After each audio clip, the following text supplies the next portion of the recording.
As usual, we kept something very good for the end. It's my pleasure to introduce you to Jeremy Keith, who I probably don't need to introduce you to. He's been around in the web scene for a very long time. He's the co-founder of Clear Left, which is a design studio in Brighton in the UK. For many years he curated one of my favorite conferences, Deconstruct.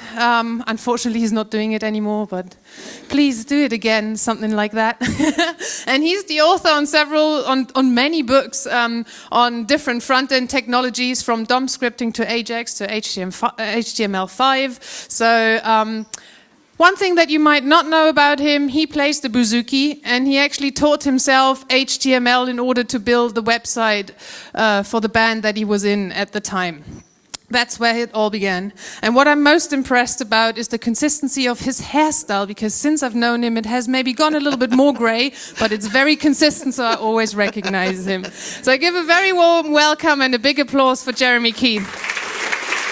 Thanks, everyone. Thank you very much, Eva Lotte. And can I just say what a great job that Eva Lotte and Hayden have been doing over the past 2 days? Can we hear it for Eva Lotte and Hayden?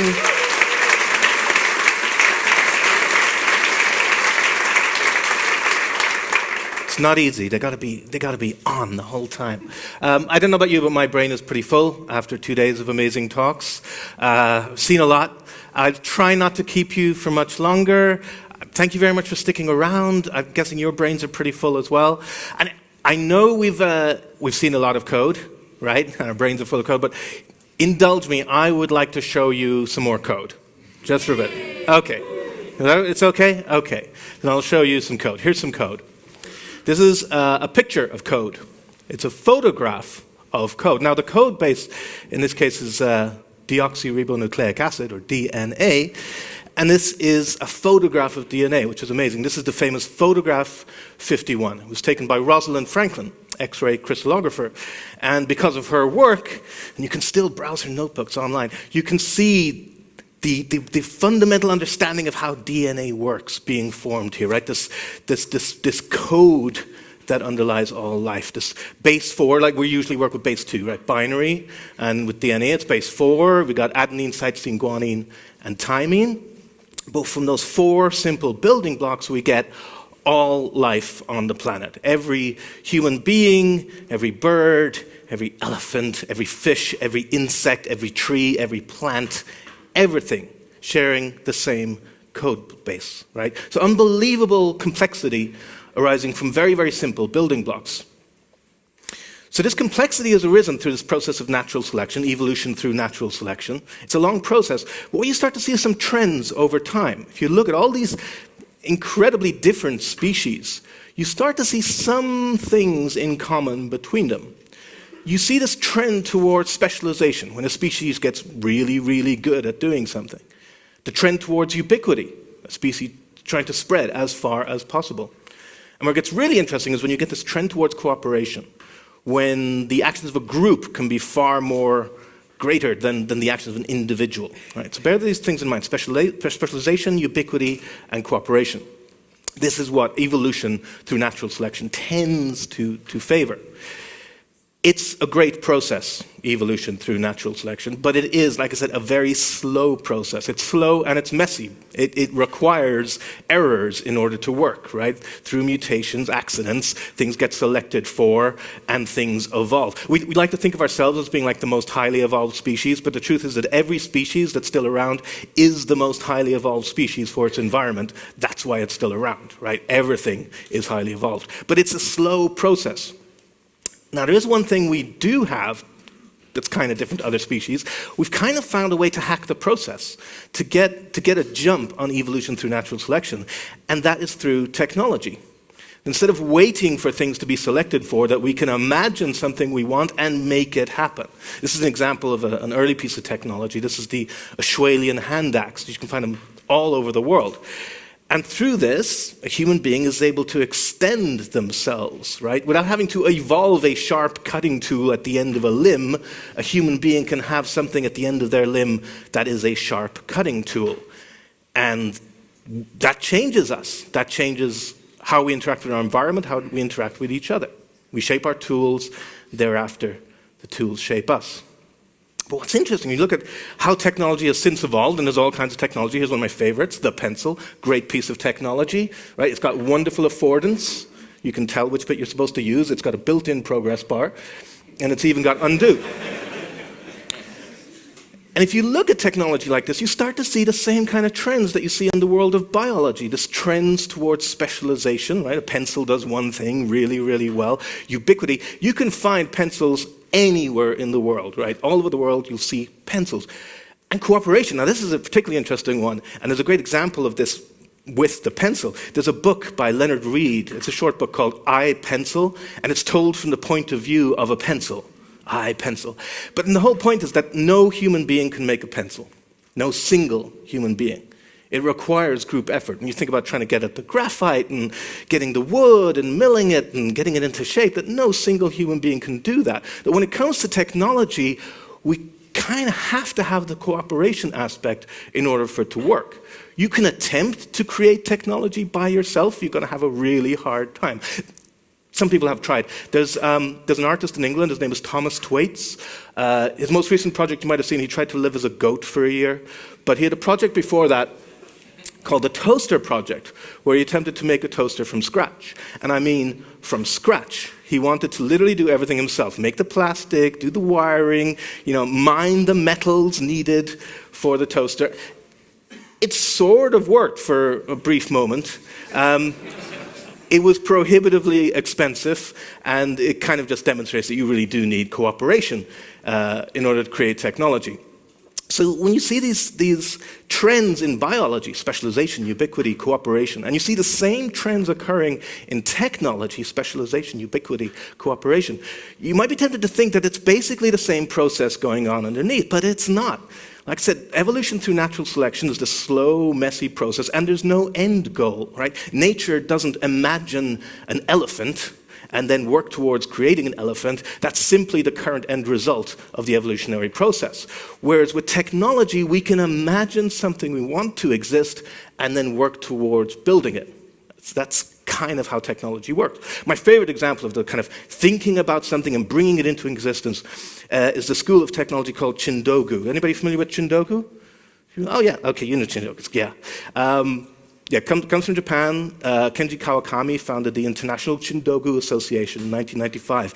And they're these kind of pieces of technology that are a bit overcomplicated. And the whole philosophy behind it is that they must be not exactly useful, but not altogether useless. I'll just show you to demonstrate what I mean. The kind of things you look at them and think, at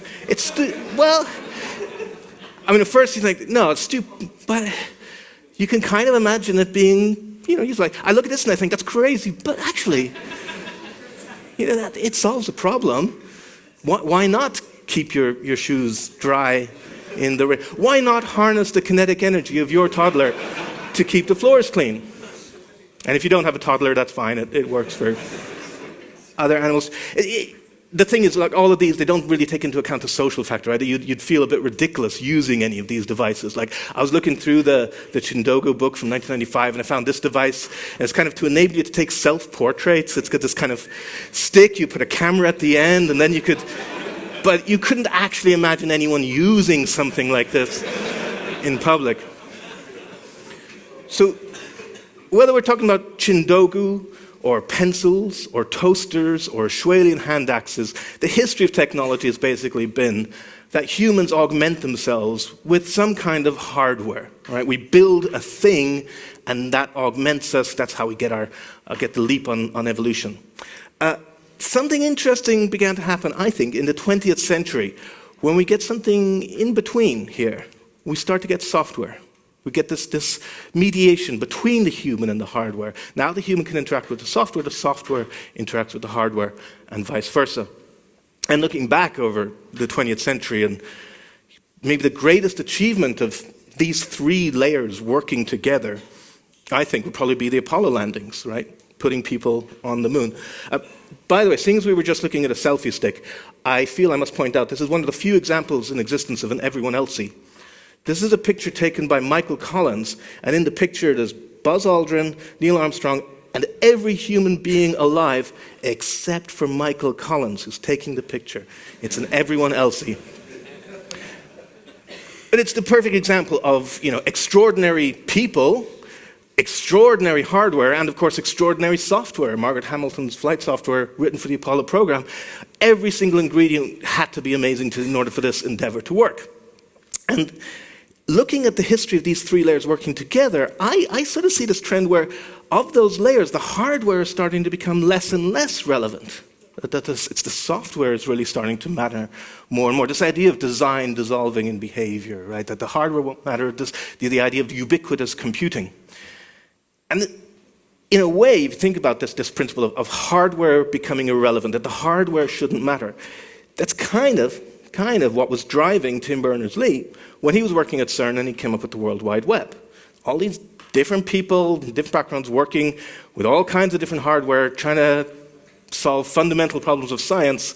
The hardware shouldn't matter in order for those people to collaborate. And that lies at the heart of the World Wide Web. And it's something we take for granted today that, you make a website, then it doesn't matter whether someone visits on a Windows machine or a Mac or a Linux machine or an iOS device or an Android device or anything else.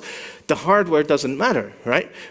We really take that for granted now, but it's quite a fundamental change in the way of thinking about software, that the hardware should be irrelevant. And as a piece of technology, the World Wide Web is another one of these classic examples of something building on what's come before. Just as there's so much that's built on the web, right? You can't have a Google or a Facebook or a Twitter without the web, but you can't have the web without the internet, you can't have the internet without computers, you can't have computers without electricity, you don't get electricity without the Industrial Revolution, right? So constantly building on what's come before. Technology just doesn't suddenly emerge out of nowhere. Stephen Johnson talks about this idea of the adjacent possible, right? The reason why the microwave oven couldn't be invented in medieval Holland is because there's too many other things that need to happen first before you get to microwave ovens, right?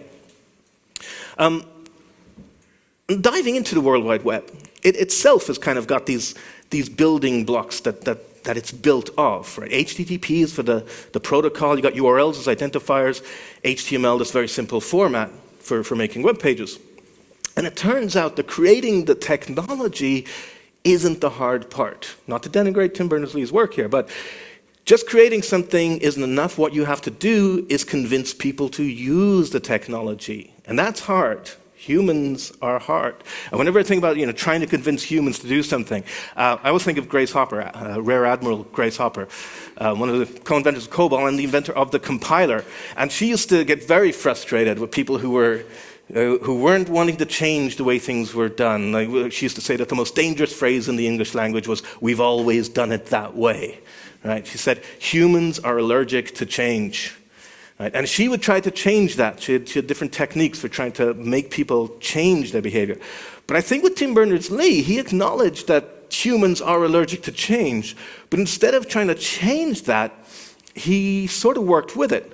And he made sure that each of the building blocks he built were familiar. They were built on what had come before, and they were familiar to people. And that made it easier for people to adopt them. So HTTP is built upon, the TCP/IP, that's built on the internet. You don't invent a completely new network. You build on what's already there. URLs use the domain name system. Why invent something new when there's already this work done by John Postel before you? And HTML, this markup language, hypertext markup language, was built on this version of SGML, Standardized General Markup Language, that was already in use at CERN at the time. So it was very familiar to people. In fact, if you looked at some of the elements in CERN SGML at the time, you would have seen these elements. Body, title, H1, UL. All these elements we're familiar with now from HTML. Tim Berners-Lee just took them. Just copied them wholesale, put them in HTML. You could literally take an SGML document from CERN, change the file extension to .htm, and it would work in a web browser. Now, of course, later we got many more elements, with much more semantic richness, so we could mark up documents with more meaning. And perhaps more interestingly than the semantic part is we started to get the magical elements that have behavior attached, right? The elements that do things because there's this common understanding among browsers about what to do. And that's how we get video, and we get audio, we get responsive images, all this great stuff. Now, the way these things are designed, again, how do you get people to adopt new elements? And it's just going to break in all the browsers. But you think about the design of these elements. all of them allow for fallbacks. All of them allow you to put some sort of fallback in there. It's kind of what Ira was talking about yesterday with progressive enhancement. It's sort of built into the way that HTML has been designed. I can put fallback content inside the opening and closing audio tags or video tags or canvas tags. That's not an accident. That's very much by design. There are design principles behind HTML. HTML5 document conformance requirements should be designed so that web content can degrade gracefully in older or less capable user agents, even when making use of new elements, attributes, APIs, and content models. Right? That's a design decision. It's not an accident that this fallback content is allowed. That's what allows HTML to be adopted. And I'm kind of obsessed with design principles. I think they're great, and I'm a nerd, so I collect design principles. I have this URL, principles.adactio.com, and you can find personal design principles from people like Tim Berners-Lee. You can find design principles for organizations, for software, or for Chindogu. There are Chindogu design principles. I guess what fascinates me about design principles is sort of where they sit in this stack of when we go about building technology. First of all, you have the vision, right? You've got the goal that you're aiming for. This is your mission statement. And that then influences the principles that you work with, how you're going to do it, and that then influences the patterns, the individual patterns. So in the case of the World Wide Web, the goal, make hardware irrelevant. The principles, got the HTML design principles, and the patterns, the individual elements of HTML, right? So I'm sort of fascinated by the way that the design principles sit there between the big picture goals and the individual pieces that you end up using to build something. So when we're looking at any piece of new technology that comes along, something like an HTML element, maybe it's in CSS, maybe it's in JavaScript, there's questions we ask, perfectly reasonable questions. So one of those questions will be, well, how well does it work? Right? Somebody's trying to sell you on a technology, so you should use this technology. You ask, well, yeah, but how well does it work? And it's a good question. And it's one we should ask anytime we're exposed to a new technology. But I don't think it's the most important question. I think a more important question to ask than how well does it work is to ask, how well does it fail? So when you looked at those HTML elements, audio, video, canvas, all that stuff, yeah, they work pretty well. They're probably not the best, but they fail very well. Because of that fallback content, because of that design principle that ensures that they fail well. So let's use this. Let's use this question as a lens to look at some technologies on the web and evaluate them through this question of, well, how well does it fail? So with some CSS. Let's look at something like CSS shapes. Who's familiar with CSS shapes? Okay, a few people have heard of CSS shapes. If you were evaluating it, you might do something like go to Can I Use, right? And see, well, what's the browser support like? And you'll see some red, and you'll see some green. And based on that contrast between the red and the green, you might decide whether or not to use the technology.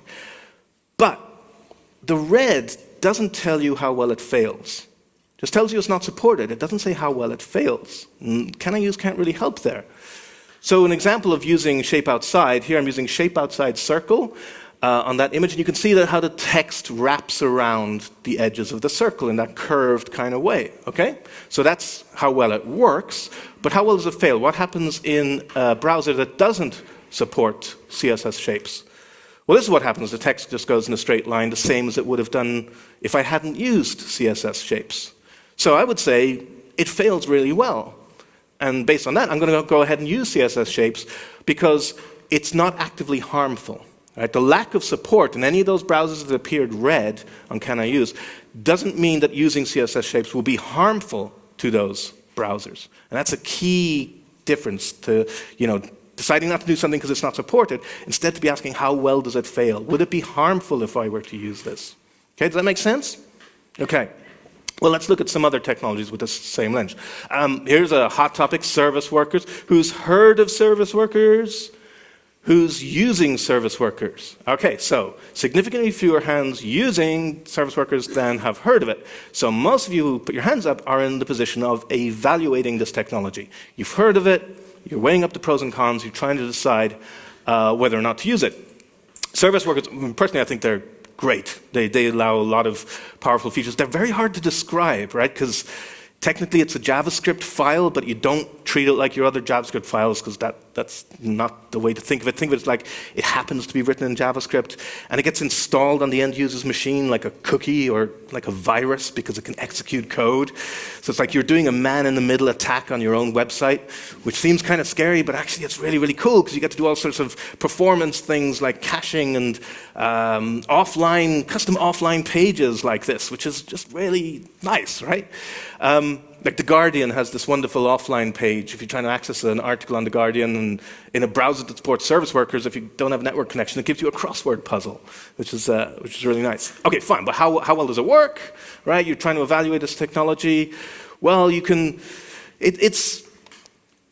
It's got a learning curve, I'm not going to lie. You got to have HTTPS running on your website to use it. And that's fair enough, right, considering the security implementations. It doesn't give you anything magic out of the box. You have to program everything you want the service worker to do.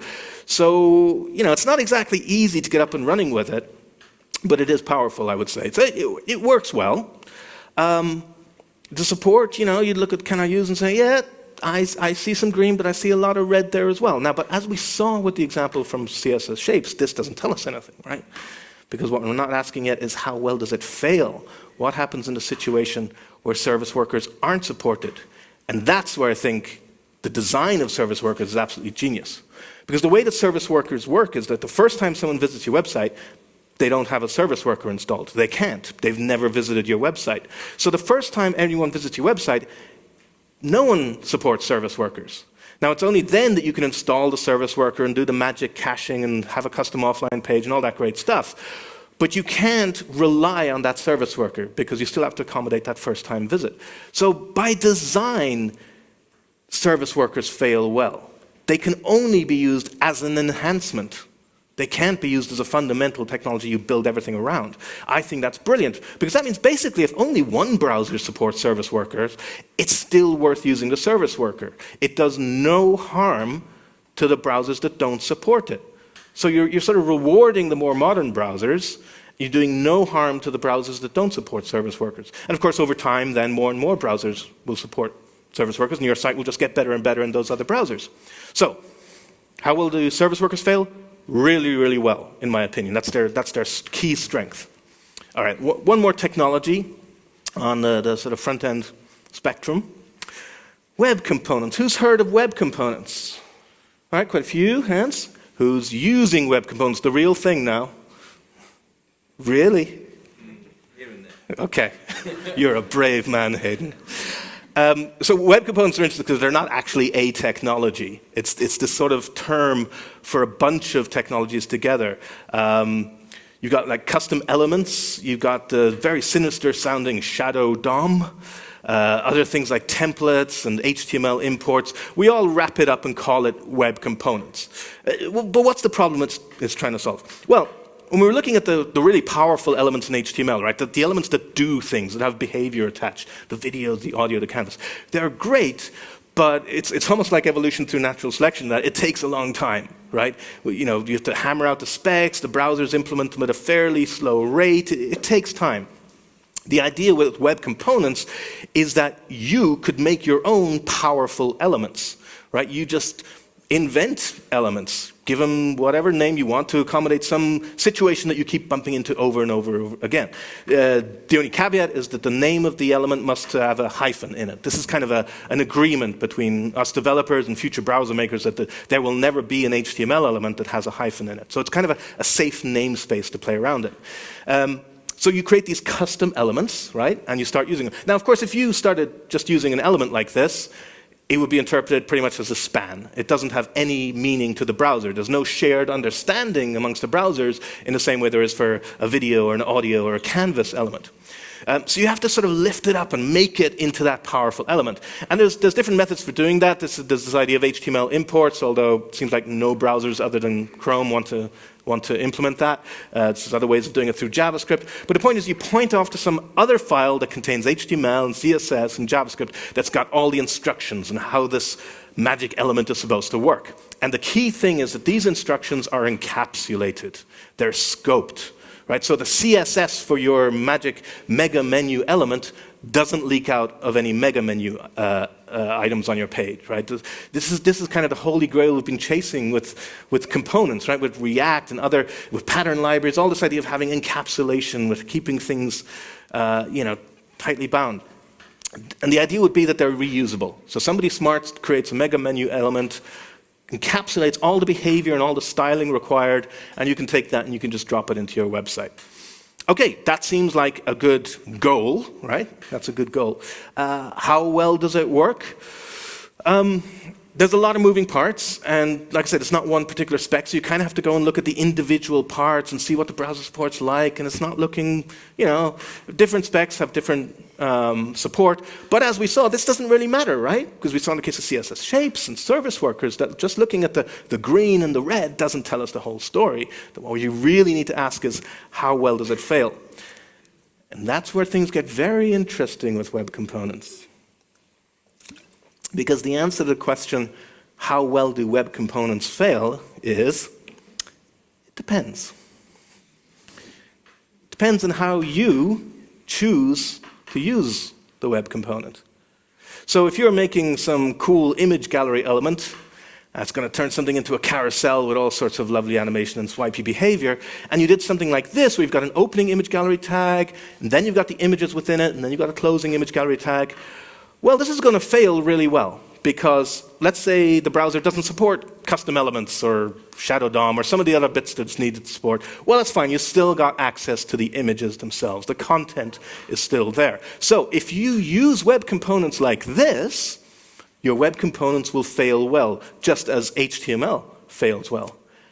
However, when I see web components out there in tutorials, documentation, or in the wild, I tend to see this.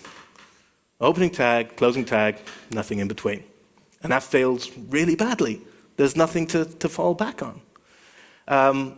Polymer is a library of web components, and they've built showcases to demonstrate the power of Polymer. They built a whole online shop.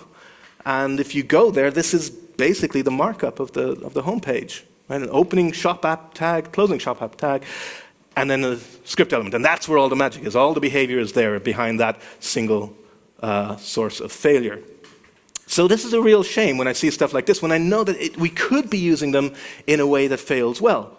Now the good news is it's very early days with web components. If they are indeed going to take off, we can set the course. We can decide that maybe we should have design principles for how we use web components, to be responsible in the same way that, browser makers have design principles for HTML.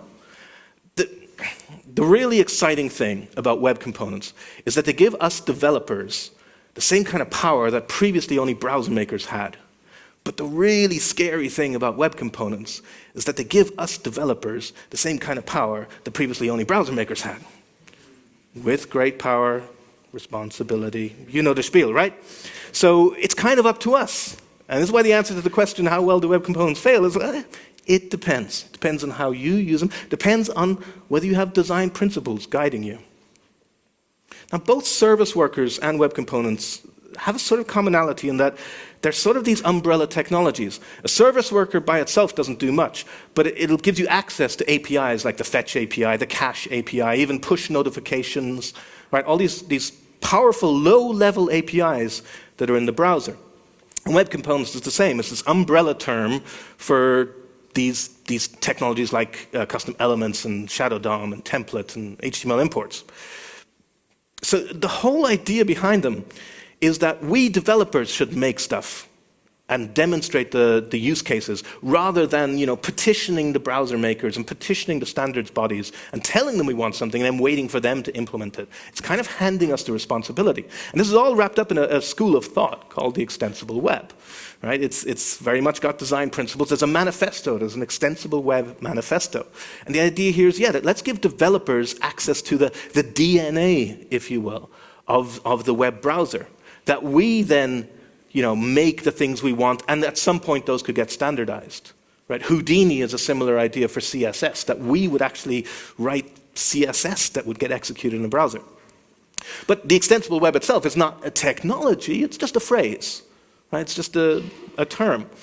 But words can be very powerful. I think it's a pretty good phrase, the extensible web. Ajax is just a word, right?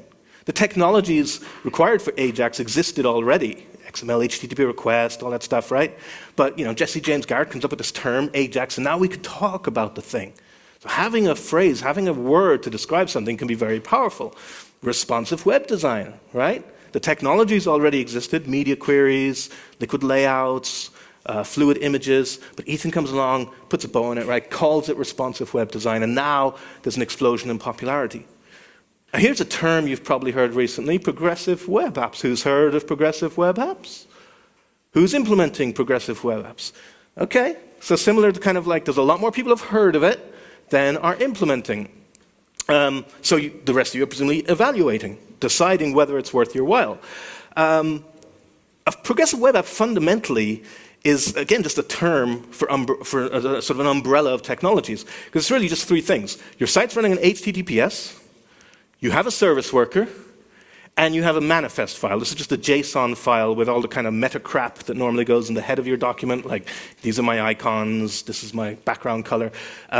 You just have this separate file for that. That's it. If you have those three things, you have a progressive web app. And there's kind of carrots being dangled in front of us to implement this stuff. To put Google Chrome on Android, if you have those criteria and the user visits within a certain amount of time, like a repeat visit, they demonstrate engagement, then you get prompted to add to the home screen, right? And it'll be added to the home screen same as any other app, right? The fact that it started life in a web browser kind of becomes irrelevant. So this is really powerful stuff. I would say if you're evaluating progressive web apps, go for it. What might put you off is a lot of the examples out there, right? The poster children for progressive web apps are kind of, I don't know, I think they're sending the wrong message. Like the Washington Post built a separate progressive web app. Instead of turning its existing site into a progressive web app, which you can totally do, it created this separate subdomain for progressive web apps, and then made it only work on mobile devices, even though I'm visiting with a device that is perfectly capable of running all those technologies, right? It supports service workers. I'm being turned away because I'm not using a mobile phone. Oh, how the tables have turned. It was not that long ago we were turning away mobile phones, saying, no, you have to visit the full desktop site. Now we're turning people away on the desktop and putting stuff at some subdomain for specific devices, which this was a solved problem, people, right? Responsive web design, we solved this. We're going back to the bad old days of M.dot subdomains, specific device subdomains, right? No, there's no need for this.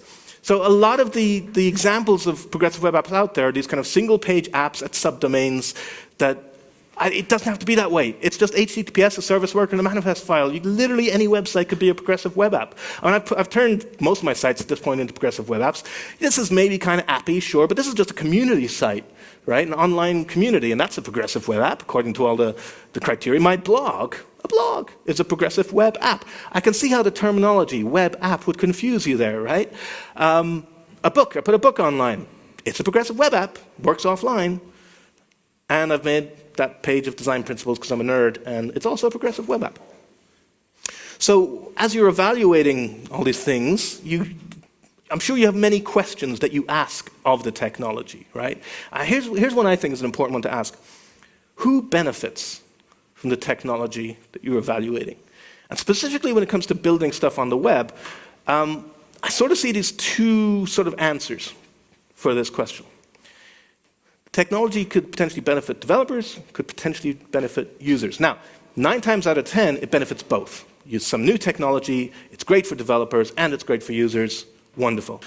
But there are times when there's a conflict, when there might be something that's beneficial for developers that could be harmful for users. Or the other way around, right? We're looking at service workers, definitely beneficial for users, but I'm sorry, now you've got to learn how service workers work, right? That's kind of on you. Now you, as a developer, have to do more work so that the users get the benefit. Now, personally, I'm always willing to favor technologies that benefit the user over technologies that benefit the developer. And again, I'm taking a leaf out of the HTML design principles. This is my favorite design principle, because I have a favorite design principle, is called the priority of constituencies from the HTML design principles, which states, in case of conflict, consider users over authors, over implementers, over theoretical purity. So consider users over authors, that's us, over implementers, that's the browser makers, over theoretical purity.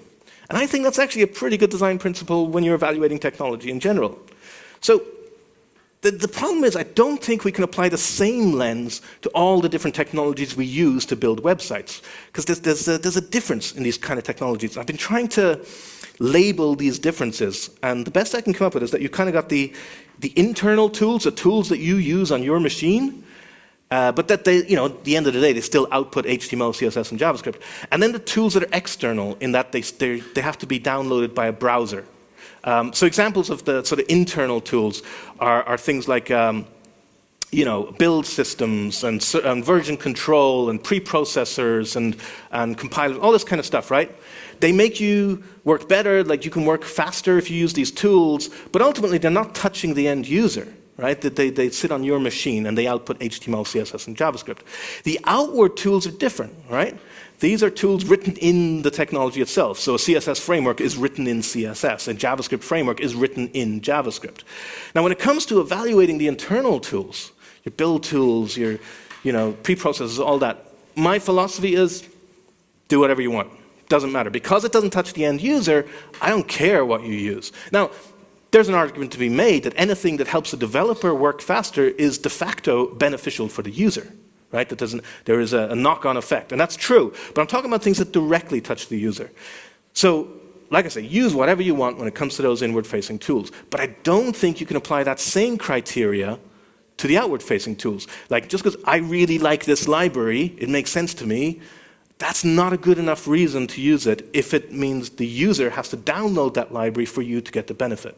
Because there the end user pays a tax for you as a developer to get the benefit of the tool.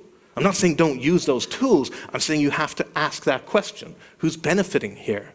Right? And weigh up the odds. It's interesting, actually, in the JavaScript side of things, that a lot of these big frameworks have kind of shifted over to also being server-side as well as client-side, so they can kind of move over to being internal tools rather than being external tools. You get the best of both worlds. But any of these kind of tools, really, particularly the external ones, there's all sorts of questions you're going to ask, like, what's the file size, right? That's a big one. What's the footprint of it? What's the browser support like? What's the community like? Am I going to get answers to questions I have? And these are all really important questions, and yes, you should definitely be asking those questions, but again, not the most important one.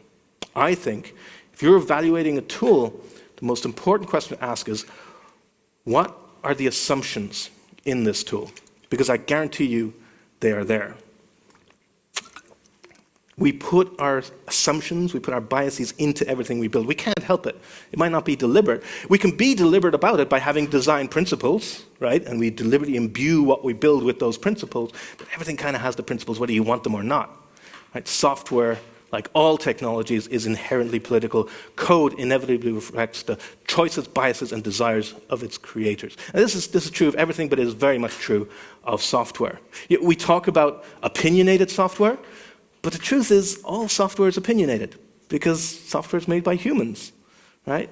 At ClearLeft, we open sourced this tool called Fractal for building pattern libraries.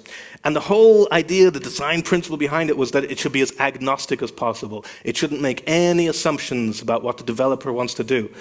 Well, it turns out that's really, really hard. Right? It's really hard to be completely agnostic about code choices, about templating language, about build tools. Every time you write an example in the documentation, you're favoring one technology over another, right? So it's really hard to build agnostically, and you can't help but imbue what you build with biases. But I don't want that to suggest that we can't find other ways to use the technology, right? So technology can be built with one purpose in mind, but over time ends up being used for a different purpose.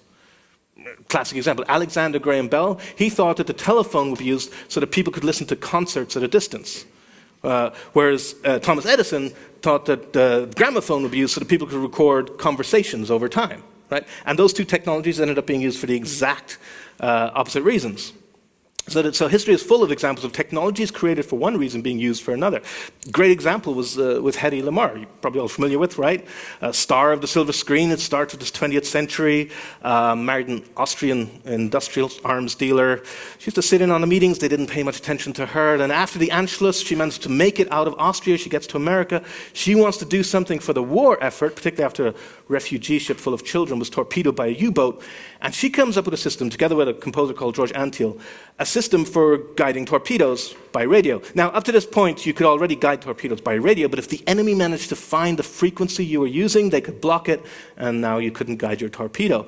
So George Antheil and Hedy Lamarr came up with this way of hopping frequencies, right? So that the torpedo and the controller would hop frequencies at the same moment, and that made it much, much more difficult to jam the signal. Okay, fine, but what does, torpedoes in World War II have to do with our technologies today?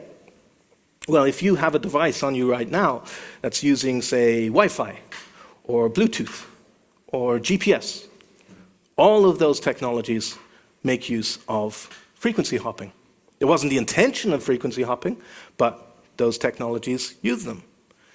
And again, we just think, technology is just this tool, right? Technology is just a tool that we use. But I was reminded of this during Mike's talk at the start of the conference, right? The technology is neither good nor bad, nor is it neutral. I don't know about you, but sometimes when you look at the news and you see all the technology coming down the line, there is this feeling of like, it's so much, and there's nothing we can do about it. Like the technology is coming whether you like it or not. Self-driving cars, drones, AI, whatever it is, it's coming, get used to it, right? It's the future, take it. That's kind of the attitude with this stuff. And there's almost this idea of technological determinism. The school of thought that technology itself is the driving force through human history. I don't like that idea. It makes me really uncomfortable, right? I feel disempowered by that idea that technology is the very driver of what we do. And the logical extension of that thinking is the idea of the technological singularity, which I don't know if you're familiar with it, it's kind of like the rapture, but for the nerds. It was coined by Vernor Vinge, a science fiction writer, and he was borrowing the term from astronomy. There's this idea of a singularity at the heart of a black hole. This is where a star is condensed down to a single point, and nothing can escape, not even light. Point is, there's an event horizon around the black hole, and there's literally no way for someone outside the event horizon to perceive what's beyond the event horizon. And the idea of a technological singularity is that there will be another event horizon in our future, that technology is accelerating so fast. There's an event horizon, and we literally can't predict what's beyond that event horizon, that it's beyond our means to predict it. I don't know, but when I look back through the history of humankind, I sort of think maybe we've had some singularities already, maybe just one or two, like the agricultural revolution. When we changed from being hunter-gatherers to farmers, to settling down, that's such a complete change in lifestyle. It changed our physical bodies, it changed our culture, that there's no way you could have predicted that from outside, from before that event horizon. And later with the Industrial Revolution, that caused such a change in how we live, in our day-to-day lives, how we work, how we behave with one another, if we congregate in cities. That would have been completely unpredictable to someone beforehand. So there's an event horizon there too. And maybe there is another event horizon now, some kind of informational event horizon we can't see behind. But the thing with the previous event horizons, right, agriculture, industry, is that what came before didn't go away. Those things ended up coexisting side by side. We still have hunter-gatherer societies today. We still have agriculture even after the Industrial Revolution. So it's not like the technology is going to wipe out what's come before. Things exist side by side. Kevin Kelly's an interesting author. He writes these books with kind of provocative titles, and what technology wants and the inevitable, which makes it sound like it's being very technologically deterministic. But his point's actually a bit more subtle. And in one of his books, he makes the point that no technology has ever gone extinct, which sounds crazy, right? And he doesn't mean it's sitting in a museum somewhere. He means that somewhere in the world, somebody is using that technology even today, that these things don't disappear, that things live side by side. And like I said, this sounds like he's being like, yeah, it's the future, take it, it's inevitable, this is what technology wants, technological determinism. But no, he says that there is a certain inevitability to the broad shape of what's coming, but that we do have power over the final outcome. And I think that's true. You look back at the history of technology, look back at something like the World Wide Web that Tim Berners-Lee created, and it sits on that stack of the internet, on computers, and electricity, and industrialization. You could look at that and say, the World Wide Web was inevitable. But I don't think that's true. I think something like the World Wide Web was inevitable, but not the World Wide Web we got. Or you look back at where things were in the mid-2000s and say, yes, the iPhone was inevitable. No, I think something like the iPhone was inevitable, but not necessarily the iPhone we got, right? So we do have control over our destiny, I think. We can shape it, as long as we remember that. Now, looking at Kevin Kelly and his very impressive facial hair, you might think that Kevin Kelly is Amish. Kevin Kelly is not Amish.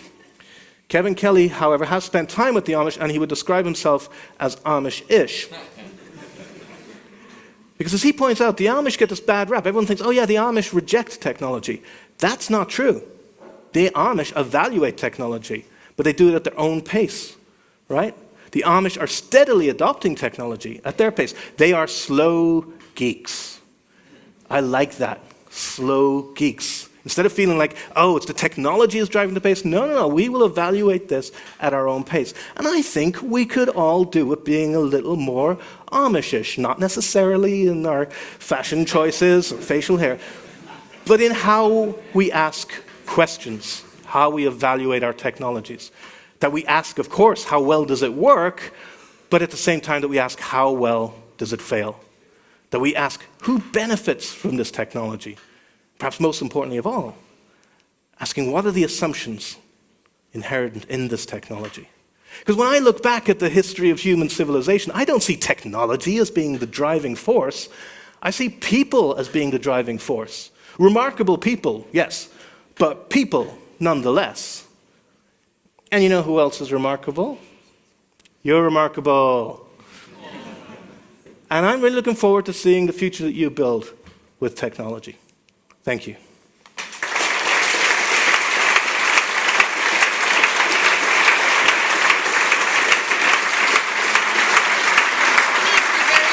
Thank you. Thank you. Thank you, Jeremy. That was great. I saw a previous version of this talk where you changed some things, and I even liked it better this time. I don't know what I say every time. It's a mystery to me. This time you were better. So, are there any questions for Jeremy? They're bear stickers. No one want a bear? Ask me questions. Any questions around technology? Or anything. Anything. Would you like a bear, Jeremy? I would love a bear. What kind of bears do you like? I can give you a decapitated bear. A decapitated bear's head on a plate with a cherry on top. That's me. Thank you. So it's a bit small, that one. Did I give you one? I already have a bear. You have one then? Yeah, okay, cool. So we're going to wrap up now, clumsily. Everybody's overwhelmed by the power of your words, Jeremy. It's your last chance, because I will be around later, but I'm not going to answer any of your questions.